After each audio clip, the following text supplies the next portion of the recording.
नमस्कार सर्वांना. श्री स्वामी समर्थ. दिगंबरा दिगंबरा श्रीपाद वल्लभ दिगंबरा. तुमचं सगळ्यांचं आपल्या स्वामी सहित सेवा या चॅनलमध्ये स्वागत आहे. आमचे व्हिडिओज जर तुम्हाला आवडत असतील तर प्लीज लाईक, शेअर आणि सबस्क्राईब करायला विसरू नका. तर बघा, प्रत्येक माणसाचं स्वप्न असतं की आपलं छोटं का असेना, भले 1 BHK असेना, 1 RK असेना किंवा 2 रूम असेना किंवा 2 BHK असेना, पण प्रत्येक माणसाचं स्वप्न असतं की कधीतरी जीवनात आपलं स्वतःचं घर व्हावं. आणि मग आपण त्यासाठी झटत असतो म्हणजे काय, आपण कष्ट तर नक्कीच करतो, पण आपल्याला एक एकदा काय होतं ना की आपल्याला एक एकदा चांगली स्कीम नाही मिळत किंवा आपण एक एकदा चांगल्या स्कीममध्ये इन्व्हेस्ट करायला जातो आणि ती स्कीमच बंद पडते किंवा लिटिगेशनमध्ये जाते किंवा त्या स्कीमचं कामच होत नाही किंवा खूप स्लो होतं. म्हणजे ते तुम्हाला सांगतात की 3 वर्षांनी आम्ही देतो, तर अजून 5 वर्ष झाली आहे तर घरच झालेलं नाही आहे. त्यामुळं तुमचं स्वप्न हे अधुरं राहतं. तुम्ही पैसे भरतायत, हप्ता भरताय, लोन चालू आहे, EMI भरताय, पण तुमच्या हातात घर येत नाही आहे तुमच्या राहण्यासाठी. तर असे भरपूर अडथळे आपल्या जीवनामध्ये असतात. किंवा एक एकदा काय होतं की आपल्याला चांगली जागा मिळत नाही किंवा आपल्याला एक एकदा चांगल्या स्कीम्स भेटत नाही किंवा समजा आपण काही इन्व्हेस्ट केलेलं असेल तर आपलं ती स्कीम किंवा तो प्रोजेक्ट तसाच अर्धवट पडून राहतो किंवा बिल्डरच ब्लॅकलिस्ट होतो किंवा रेरामध्ये काहीतरी होतं, ECOC मिळत नाही किंवा बँकमध्ये लोन पास होत नाही, आपली फाईलच पुढं सरकत नाही किंवा बँक कायम रिजेक्ट करते. तर या सगळ्या गोष्टीसाठी आज मी एक सुंदर उपाय तुम्हाला घेऊन आलेले आहे. कारण हा उपाय माझ्या बाबांनी, म्हणजे जेव्हा मी 5वीत होते तोपर्यंत आम्ही कायम भाड्याच्या घरात राहिलेलो आहोत आणि जेव्हा माझ्या बाबांनी जेव्हा प्रयत्न केले तेव्हा त्यांचं सुद्धा लोन पास होत नव्हतं आणि चांगली बिल्डिंग किंवा चांगला फ्लॅट आम्हाला मिळत नव्हता.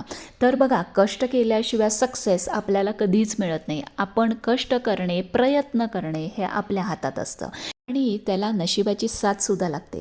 आणि कधीही घर शोधताना ना, आपलं घर म्हणून शोधू नका किंवा माझं घर म्हणून शोधू नका. कधीही तुम्ही शोधताना ते स्वामींचं घर आहे, तिथं स्वामींची मठी आपल्याला तयार करायची आणि त्याच्यात आपण राहणार आहे, हा डोक्यात विचार किंवा तुमच्या मनामध्ये हा विचार हवा आणि मग तुम्ही घर शोधायला किंवा त्यासाठी प्रयत्न करायला सुरुवात करा. बघा, पहिली आपल्याला काय करायचं आहे ते कुठल्याही गुरुवारी तुम्ही पहिली संकल्प करायचा आहे. संकल्प करताना आता तुम्हाला माहिती आहे सगळ्यांना की संकल्प कसा करायचा आहे. तर आपल्याला एक छान घर मिळून दे किंवा फ्लॅट मिळून दे किंवा कर्जाची जे कर्ज आपल्याला घेणार आहे ते व्यवस्थित आपल्याला मिळून आपली लोनची फाईल पास होऊन दे किंवा चांगलं फ्लॅट किंवा वास्तू आपल्याला मिळून दे म्हणून तुम्ही संकल्प करा. आणि संकल्प करताना आपल्याला सेवेचा संकल्प करायचा आहे की स्वामी, मला माझी ही इच्छा आहे, माझी घराची इच्छा आहे आणि माझं हे काम लवकरात लवकर होऊन दे, त्यामुळं मी ही सेवा करेन. त्यामुळं हे असं बोलून तुम्ही संकल्प करा. कधीही पैशाचा संकल्प करू नका. तर तुम्हाला काय करायचं आहे, तुमचं जर स्वतःचं घर होण्यासाठी तर तुम्हाला काय करायचं आहे ते आपण आता बघणार आहोत.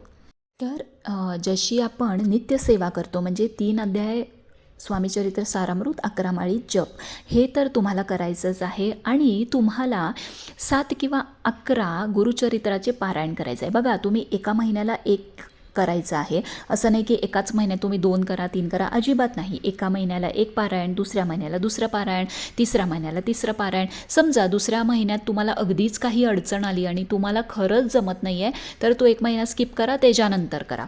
तर असं तुम्हाला 7 गुरुचरित्राचे पारायण करायचे आहे. संकल्पयुक्तच ही सेवा करायची आहे आणि साईड बाय साईड आपले प्रयत्न प्रचंड प्रमाणात चालू ठेवायचे आहे, कष्ट पण तेवढेच प्रचंड प्रमाणात चालू ठेवायचे आहेत. तर गुरुचरित्राचं पारायण आपल्याला करायचं आहे.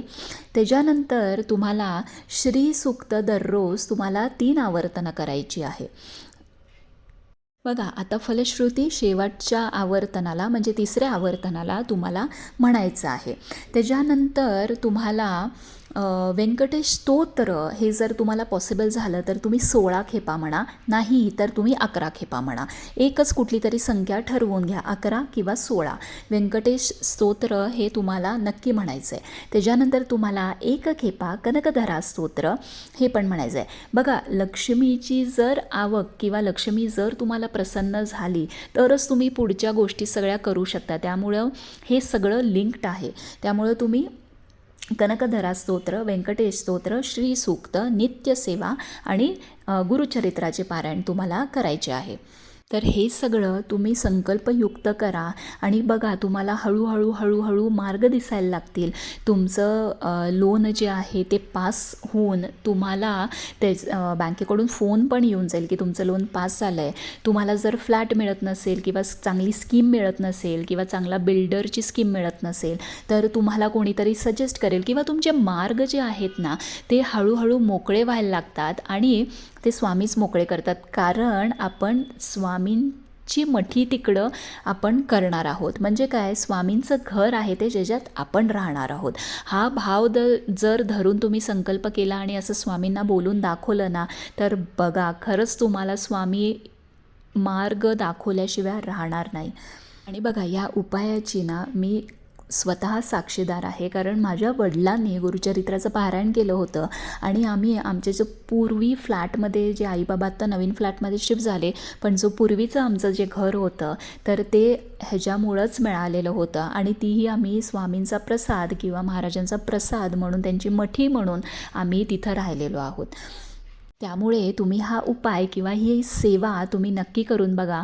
नक्की नक्की नक्की तुमचं स्वतःचं घर जे आहे किंवा स्वतःचं घराचं जे स्वप्न आहे ते नक्की पूर्ण होईल. काही प्रश्न असतील तर कमेंट बॉक्समध्ये नक्की विचारा. श्री स्वामी समर्थ.